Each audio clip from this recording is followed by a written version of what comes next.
여러분 혹시 과잠이라는 거 아세요? 과잠. 대학생들이 입게 되는 학교의 로고나 학교의 마크가 이렇게 과가 새겨져 있는 학과 티, 학과 점퍼를 과잠이라고 부른다고 합니다. 대학생들은 자신들이 다니고 있는 학교 또 학과의 티를 입거나 혹은 이제 뭐 모자를 쓰게 되는 경우들이 있습니다. 자신들이 다니는 학교 또 과에 이렇게 티나 모자를 쓰게 되기도 하고요. 예전에는 이렇게 후드티를 많이 입기도 했고요. 또 예전에 어르신들은 이제 배지를 달고 다닌 경우도 있다는 얘기를 들었습니다. 그럼 왜 이렇게 뭐 배지를 달든지 모자를 쓴다든지 티를 입든지 하는 이유가 뭘까요? 그만큼 자기가 다니고 있는 학교에 대한 자부심과 긍지가 크다는 거 아니겠습니까?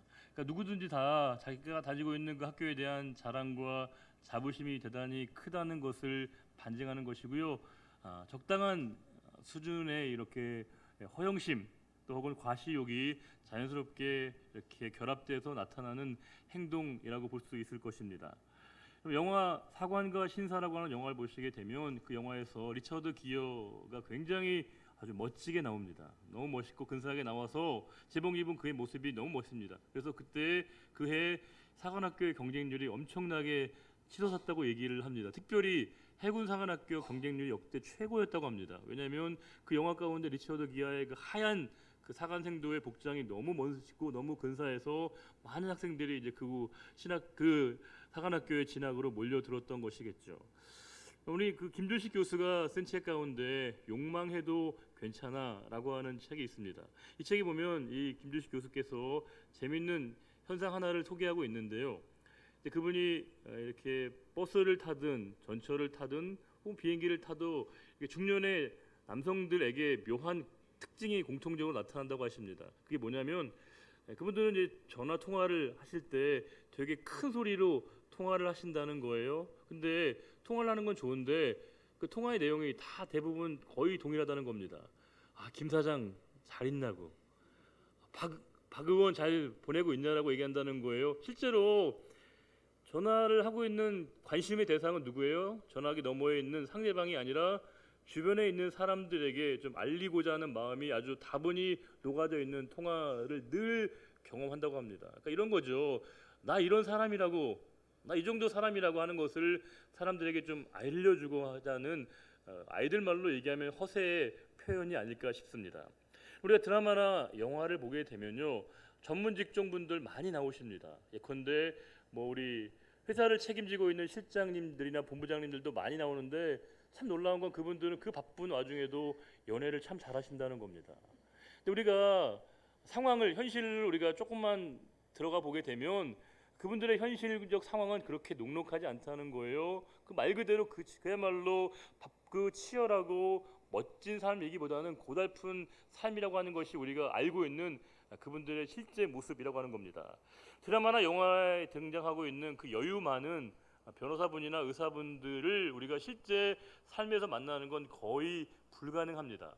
그럼에도 불구하고 드라마나 영화에서는 그분들의 그런 어찌 보면 멋진 모습만을 우리들에게 보여준다는 거죠. 왜냐하면 그게 바로 사람들이 보고 싶어하는 부분이거든요. 그분들이 진짜 인기 있는 분들로 우리 사람들에게 인식되고 있는 이유가 바로 거기에 있다는 겁니다. 내가 보고 싶은 그 부분을 볼 때 사람들이 거기에 매력을 느끼는 것이거든요. 실제 그분들의 모습관을 그대로 적나라하게 비춰주게 되면 별로 사람들이 거기에 감흥이 없다는 겁니다. 그래서 사람들은 실제로 내가 보고 싶어하는 부분만을 보게 되는데, 그래서 실제 사람들이 원하는 것은, 추구하는 것은 현실이 그 자체가 아니라 판타지라고 하는 겁니다. 내가 보고 싶어하고 내가 그리워하고 내가 추구하는 것을 사람들이 원한다는 거예요. 그래서 정말 사람들이 원하는 것은, 실제로 보기를 원하는 것은 현실 그 자체가 아니라, 실제 모습이 아니라 판타지로 그리고 있는, 우리가 마음속에 추구하고 그리고 있는 그 모습을 많은 사람들이 실제 모습처럼 생각하며 지나고 있을 때가 많다는 겁니다. 우리에게 욕망이라는 게 있는데요, 우리에게 이 욕망이라고 하는 것은 지금의 내가 아닌 다른 나, 지금의 내가 가지고 있지 않은 무언가 다른 것을 갖고 싶어하고 쟁취하고자 하는 욕구라고 할 수 있을 것입니다. 지금의 만일 우리의 삶과 지금의 모습에 우리가 만족해하거나 자족해 한다면 우리에게 욕망은 아마 이내 사그라들게 될 것입니다. 다른 말로 얘기하면 만족해하지 못함, 만족해할 수 없음이라고 하는 게 역설적으로 이 욕망의 본질이라고 하는 것입니다. 우리가 정말 되고 싶어하고 내가 원하는 것을, 내가 정말 갖고 싶어하는 그것을 내가 얻기 위해서 치러야 될 대가와 수고와 희생과 노력이 얼마나 크다는 것을 안다면 이내 우리의 욕망의 수준은 급격히 낮아지게 될 것입니다. 우리가 드라마나 영화에 보이게 되고 있는 흰 가운을 입은 의사분들 되게 멋있어 보여요. 근사해 보여요. 복도를 쫙 거니는 모습 굉장히 근사해 보입니다. 그리고 수술실에서 정말 그 수술을 찍는 그 촬영하는 그 드라마나 영화 가운데 그 의사분이 한마디 하잖아요. 메스 하면 굉장히 그 한마디 대사가 되게 영화나 드라마에서 멋지게 보인다는 겁니다. 그러나 실제 삶은 그렇지 않습니다. 정말 그분들이 동분서주하면서 환자들을 돌보시는 실제 의사분들의 삶이라고 하는 건 우리가 상상을 초월할 정도로 바쁘고 힘들고 어려운 일상을 살아가고 있습니다. 수술실은요 말 그대로 생사를 가르는 현장이기 때문에 총각을 다투는 것이고요, 극도의 스트레스가 있는 곳이기 때문에 실제 그분들의 삶을 다 보여주게 되면 아마 우리들이 그렇게 매력을 느끼지 못하게 될 겁니다. 목회자는 어떻습니까? 가끔 그런 분도 있더라고요. 목사님은 되게 편하겠다고, 주일 하루만 일하면 된다고. 죄송하지만 주일 하루만 일하는 거 아니에요. 제가 나름 매일매일 긴장하면서 24시간을 생각하고 있거든요. 신학교에서 목사가 되는 것도 물론 이제 그렇지 않은 길도 있지만 보편적으로 목회자가 되는 길도요 쉽지 않습니다.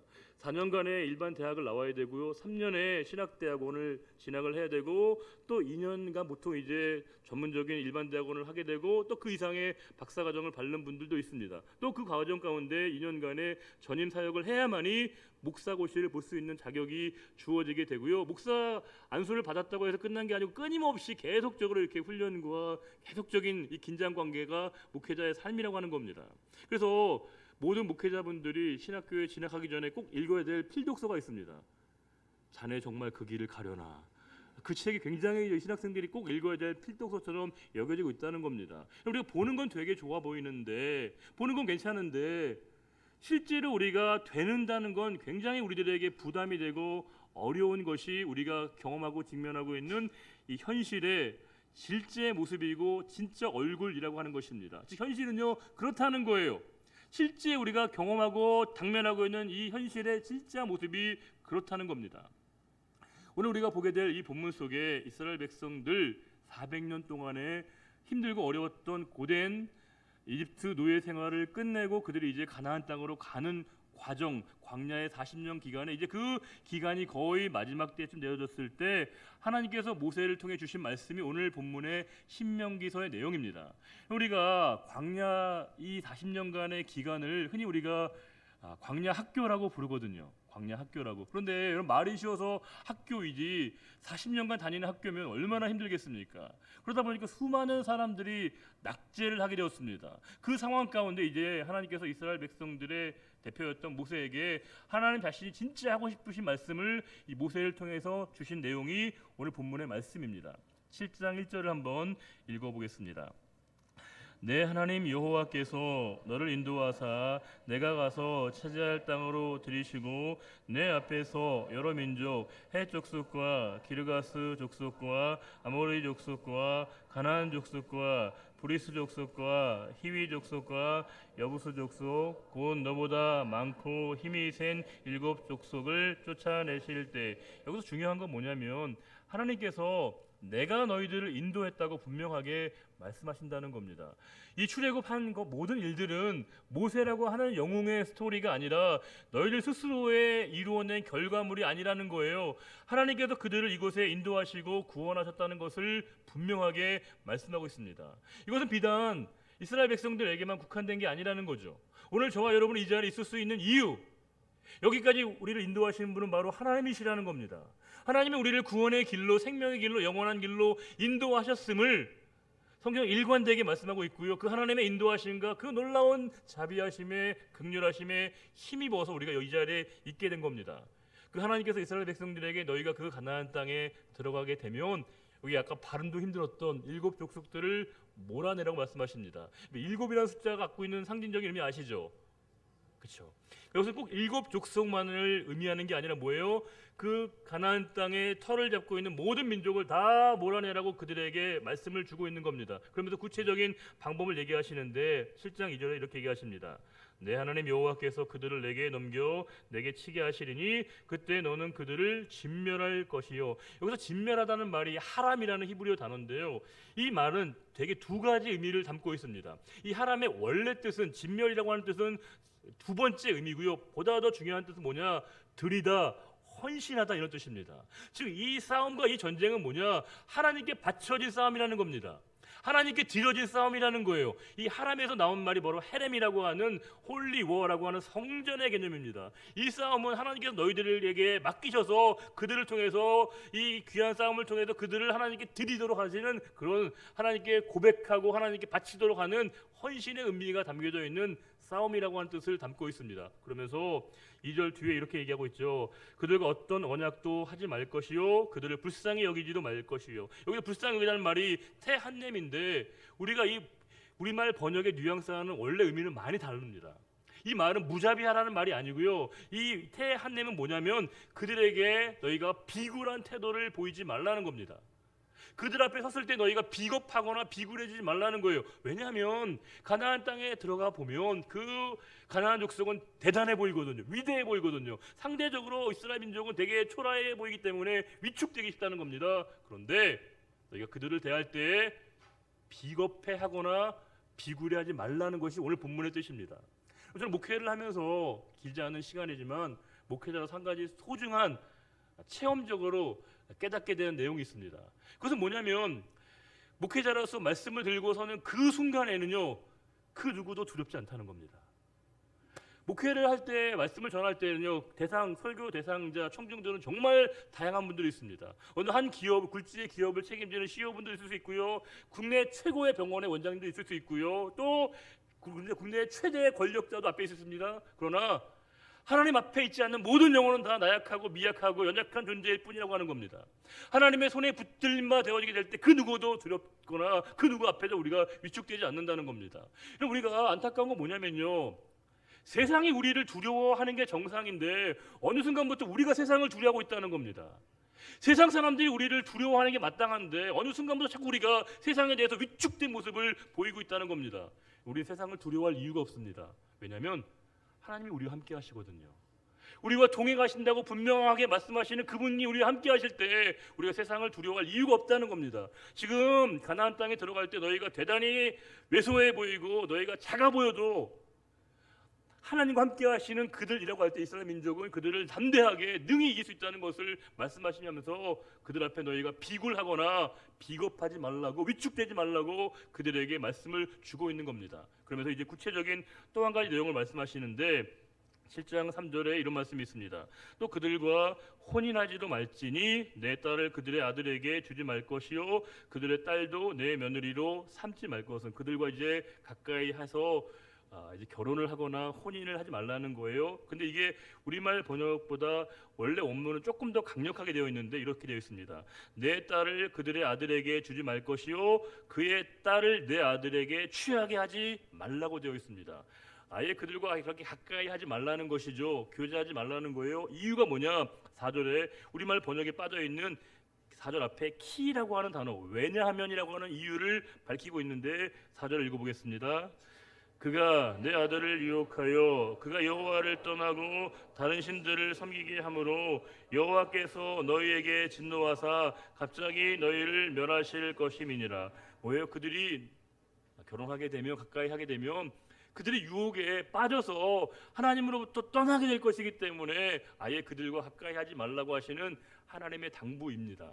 우리가 뭔가를 되게 좋아해서 이렇게 몰두하고 몰입하는 건 되게 아름다운 모습이에요. 그런데 너무 지나치게 탐닉하고 중독이 돼서 내가 제어가 안 되는 건 위험하다는 겁니다. 정도를 벗어나게 되는 거죠. 우리가 술이나 담배나 또 마약이나 게임이나 이거 자체가 가지고 있는 문제보다도 이게 문제는 뭐냐면요, 제어가 안 된다는 거죠.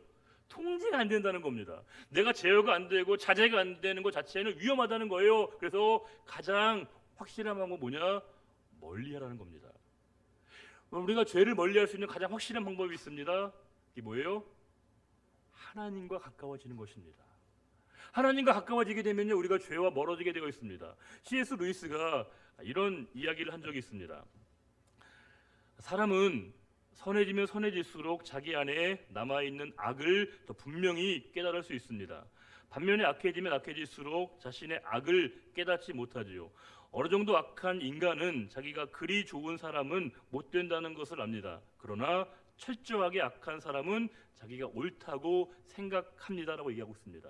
우리가 하나님을 안다는 것, 하나님과 가까이 가게 되면 무엇이 옳은지, 무엇이 선한지, 무엇이 의로운 것인지를 알게 될 뿐만이 아니라 무엇이 잘못되고 무엇이 그릇된 것이고 무엇이 악한 것마저도 우리가 알게 된다는 겁니다. 다른 말로 얘기하면 하나님과 멀어지게 되면 선과 의로움과 깨끗함과 의로움만을 모를 뿐만이 아니라 무엇이 잘못되고 무엇이 악한지도 모르게 된다는 거예요. 그래서 정말 우리가 이 선과 악의 분명한 기준을 우리가 분명하게 알려면요, 하나님께로 가까이 가서 그분과 친밀한 관계를 맺어야만이 무엇이 옳고 무엇이 그른지 우리가 알 수 있다는 겁니다. 그래서 아예 그들과 상종하거나 대면하지 말라고 그들에게 분명히 말씀을 주고 있습니다. 그러면서 이제 5절에 또 한 가지를 당부하시는데 5절 읽어볼까요?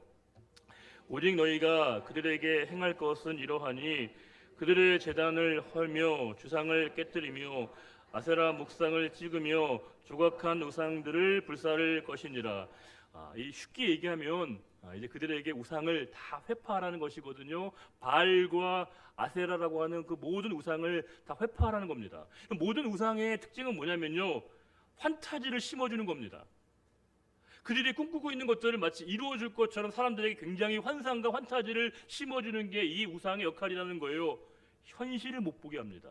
현실을 도피하게 해서 우리들에게 현실에 대한 감각을 잊어버리게 만든다는 거, 이게 바로 우상이라고 하는 겁니다. 그러면서 우리들이 갖고 있는 욕망을 극대화시켜줘서 마치 그것을 이루어질 수 있는 힘이 있는 것처럼 만드는 게 바로 우상이라는 건데, 그 우상들을 깨뜨리라고 하는 겁니다.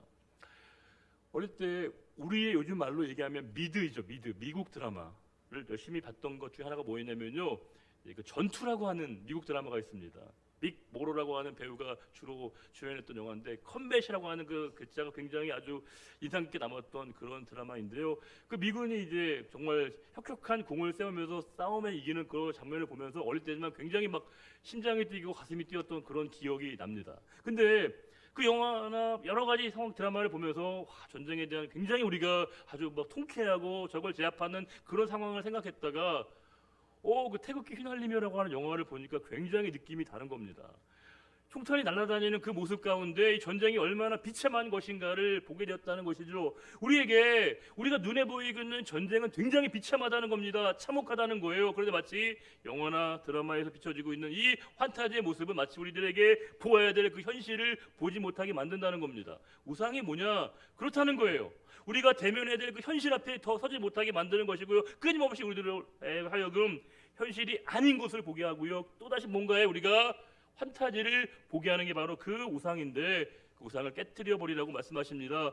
그 이유가 뭐냐? 6절에 너는 여호와 내 하나님의 성민이라. 내 하나님 여호와께서 지상 만민 중에서 너를 자기 기업의 백성으로 택하셨다고 말씀하고 있습니다. 성민이라는 말이 암카도시라고 하는 말이에요. 이 말은 후에 신약으로 넘어오게 되면 성도라고 하는 말의 원형입니다. 너희는 성민, 바로 성도라고 하는 겁니다. 우리의 이름이죠. 하나님이 우리를 성민으로, 거룩한 무리로, 거룩한 백성으로 우리를 삼으시고 부르셨다는 거예요. 그러면서 이제 6절 뒤에 너를 자기 기업으로, 여기 기업이란 말이 세쿨라라고 하는 히브리어인데 보배라고 하는 뜻입니다. 하나님이 우리를 어떻게 여기시고 있는지를 알 수 있죠. 하나님이 우리를 너희는 나의 성민일 뿐만이 아니라 내가 너희를 보배롭고 존귀하게 여긴다라고 하는 하나님의 뜻이 이 말씀 가운데 담겨져 있습니다. 그러면서 그들을 진짜 하나님이 택하신 이유를 7절에 이렇게 말씀하고 있습니다. 7절을 읽어볼까요? 여호와께서 너희를 기뻐하시고 너희를 택하심은 너희가 다른 민족보다 수요가 많기 때문이 아니니라. 너희는 오히려 모든 민족 중에 가장 적으니라. 하나님이 이스라엘 백성들을 세우시고 부르신 이유, 또 이 시간 우리들을 부르시고 세우신 이유의 역설적인 이유를 이야기하고 있습니다. 만약에 하나님이 당신의 통치의 확장, 하나님 그 자신의 무한한 영향력을 확대하고자 하는 그 목적이라고 한다면요, 이렇게 연약하고 별 볼 일 없고 미미한 족속들을 세우실 이유가 없다는 겁니다. 그런 이스라엘 백성들을 부르시고 세우실 이유가 없어요. 우리들을 부르실 이유가 없습니다. 왜냐하면 죄송하지만 솔직하게 우리가 세상에서 그렇게 강하지 않거든요. 우리는 미미하고 우리가 약합니다. 근데 오히려 우리가 약하기 때문에 교회에서 힘을 행사하려고 하는 경우도 있어요. 교회에서 영향력을 행사하려고 할 때가 있어요. 교회에서 세상에 받은 그 상처를 마치 교회에서 이 자존감을 보상받으려고 하는 경우가 있다는 겁니다. 그러나 우리는 철저하게 세상에서 이렇게 약자에 속합니다. 부족합니다. 그게 진짜 우리의 모습입니다. 그런데 하나님이 우리를 부르시고 우리를 세우셨다는 겁니다. 8절에 보면 모세오경에서 유일하게 하나님이 이스라엘 백성을 부르신 특별한 이유 하나를 소개하고 있습니다. 8절을 읽어볼까요? 여호와께서 다만 너희를 사랑하심으로 말미암아 또는 너희의 조상들에게 하신 맹세를 지키려 하심으로 말미암아 자기의 권능의 손으로 너희를 인도하여 내시되 너희를 그 종 되었던 집에서 애굽 왕 바로의 손에서 속량하셨나니. 여기서 저에게 한 줄의 밑줄을 그라고 하면 너희를 사랑하심으로 이 말씀입니다. 왜냐하면 모세오경에서 유일하게 하나님이 그들을 택하신 이유를 내가 너희를 사랑해서라고 말씀하고 있는 유일한 구절입니다. 내가 너희를 사랑해서 너희를 부르고 너희를 택했다라고 하나님이 말씀을 주고 있습니다. 그러면서 이제 구체적으로 그 하나님의 사랑을 어떻게 표현하고 있는가 볼 때요, 9절에 이런 말씀이 있습니다. 그런즉 너는 알라는 거예요. 오직 내 하나님 여호와는 하나님이시요 신실하신 하나님이시라. 여호와는 하나님이시요 신실하신 하나님이시라. 우리나라 번역에는 큰 이렇게 우리가 감흥이 없는데 이게 그 히브리 원문엔 다 정관사가 있습니다. 하나님이라고는 엘로힘 앞에 다 하라고 하는 전치사가 그 정관사가 있어요. 바로 그 하나님이시라는 겁니다. 우리와의 하나님과의 분명한 관계를 말씀하고 있고요. 그러하기에 뭐라고 말씀하시냐면 그를 사랑하고 그의 계명을 지키는 자에게는 천대까지 그의 언약을 이행하시며 하나님의 변치 않는 그 헤세드의 사랑을 베풀어 주시는 대상이 바로 우리들이라고 말씀을 주고 있다라고 하는 것입니다. 마크 트웨인이라고 하는 작가가 있어요. 그 작가가 쓴 책 가운데 왕자와 거지라고 하는 제목의 소설이 있습니다. 제가 이 어릴 때 이 책이 너무 재밌어가지고요. 아마 제가 축소해서 말씀드리건데 한 100번은 읽은 것 같아요. 너무 재밌고 너무 박진감이 있어서 제 장기는 본 거 또 보는 거거든요. 봐도 별로 이렇게 은혜가 떨어지지 않더라고. 너무 어릴 때도 재밌었었는데 그 소설의 마지막에 그 왕자와 거지의 신분이 딱 바뀌는 게 너무너무 이렇게 늘 감동을 주는 장면이었는데 그 스토리 다 아시죠? 소년이었던 톰, 왕자였던 그 에드워드가 이제 우연히 이제 만났는데 얼굴이 외모가 되게 비슷하잖아요. 근데 이 옷을 갈아입다가 서로 이제 신분이 전혀 엇갈리게 된 거죠. 이 톰은 왕실에서 이제 왕자로서의 역할을 하게 되고요. 에드워드는 이제 정말 이 세상 밖으로 나가서 온갖 고생과 힘든 일들을 다 겪게 됩니다. 그리고 마지막에 아시는 것처럼 그 대관식에서 이제 그 에드워드가 왕에 오르는 장면을 보게 됩니다. 되게 재밌어요. 근데 저는 그 소설을 보면서 그런 느낌을 가졌습니다. 만약에 그 왕자였던 에드워드가 늘 왕궁에서 모든 사람들에게 다 이렇게 존경과 정말 이렇게 좋은 대접만을 받았으면 진짜 좋은 왕이 될 수 있었을까 싶습니다. 오히려 현장에 가서 현실을 묵도한 거거든요. 민초들의 삶의 고통과 아픔을 느끼면서 그 아픔을 같이 공감하면서 내가 어떤 왕이 되어야 될 것인가를 생각하는 거 아니겠습니까? 어릴 때 열심히 불렀던 복음성가 중에 여러분 그런 게 있었어요. 왕왕왕왕 나는 왕자다. 하나님 나라에 나는 왕자다. 나는 공주다. 이런 노래를 불렀는데 왕자라고 하는 거, 하나님의 나라에 우리가 왕자라는 건 멋진 옷을 입고 근사한 대접을 받는 것만을 의미하지 않을 겁니다. 그 왕관의 무게를 견디는 것이 진짜 왕의 역할을, 하나님의 역할을 우리가 하나님이 맡기신 일들을 우리가 감당하는 것이죠. 우리가 성도라고 하는 건 명예직이 아니에요. 우리가 십자가는 우리의 장식품이나 액세서리가 아니라는 거예요. 성도를 우리가 부름받은 그 구별된 삶이 우리에게 필요합니다. 그 구별된 삶에 우리가 부응하도록 세움받은 존재가 바로 우리 성도라고 하는 것이죠. 안타까운 건 우리에게 헌신이라고 하는 단어마저도 헌신짝처럼 취급받는다고 하는데 안타까움이 있습니다. 그래서 오늘 우리가 이 자리에서 하나님 우리를 왜 이렇게 부르시고 왜 우리를 세우셨는가를 깊이 생각해 보면서 우리에게 향하신 하나님 말씀 앞에 우리가 온전히 그 뜻 앞에 우리가 실천하기를 바라면서 우리가 11절 말씀을 읽고 오늘 설교를 마치겠습니다. 우리 7장 11절입니다. 그런즉 너는 오늘 내가 내게 명하는 명령과 규례와 법도를 지켜 행할지니라. 한 번만 더 읽겠습니다. 그런즉 너는 오늘 내가 내게 명하는 명령과 규례와 법도를 지켜 행할지니라. 아멘. 하나님 아버지, 오늘도 이 은혜의 자리로 저희들을 불러주셨습니다. 하나님이 저희들을 거룩한 백성, 거룩한 성도로 불러주셨기에, 또 저희들을 보배롭게 여겨주셨기에 그 놀라운 사랑을 받고 그 하나님의 인자하심, 그 헷세드의 놀라운 사랑을 저희가 경험했사오니 다시금 이제 삶의 현장으로 나아가 이 은혜를 나누며 하나님의 축복의 통로로 온전히 쓰임받는 저희들의 삶이 되기를 원합니다.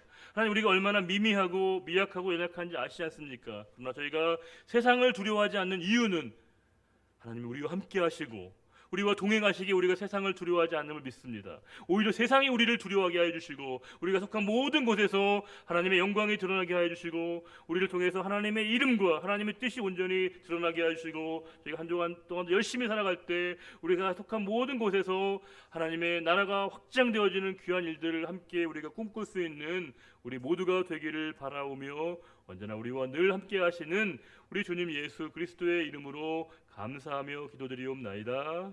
아멘. 다 같이 일어나셔서 우리 패성 함께 찬송하겠습니다.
복을 주시고 너를 지키시기를 원하며 여호와는 그의 얼굴을 내게 비추사 은혜 베푸시기를 원하며 여호와는 그 얼굴을 내게로 향하여 드사 평강 주시기를 원하노라.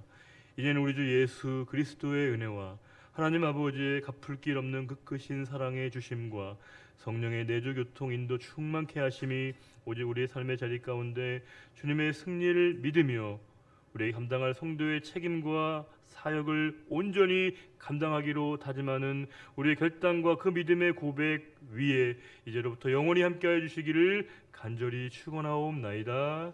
아멘.